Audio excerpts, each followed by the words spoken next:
వివాహం విషయంలో వల్లి సమేత సుబ్రహ్మణ్యేశ్వర స్వామిని పూజిస్తారు అని ఇక్కడ మనకి ప్రాచుర్యంలో బాగా విశేషంగా జరుగుతోంది. అయితే ఇక్కడ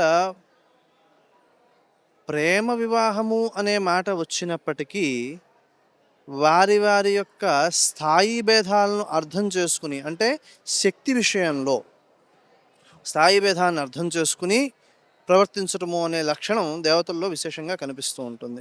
ఎందుకు అంటే ఇద్దరి యొక్క శక్తులు చాలా విశేషంగా ఉన్నప్పుడు అక్కడ పొందే ఫలితాలు విశేషంగా ఉంటాయి.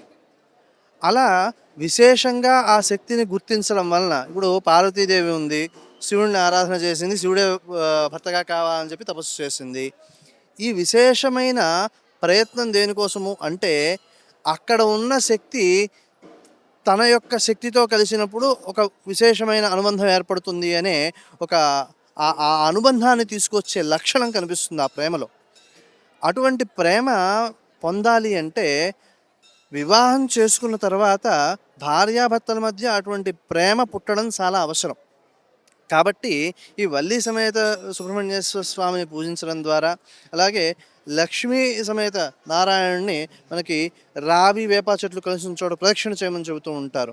అలాగ ఆరాధన చేయడము, ఇదంతా దేనికోసము అంటే ఈ భార్యాభర్తల మధ్య అనుబంధం బలపడడం కోసము అనేది మనకి విశేషంగా చెప్పడం జరుగుతోంది. ఆ కారణంగానే ఇక్కడ చాలామంది భక్తులు వివాహం కావడం కోసం వస్తూ ఉంటారు.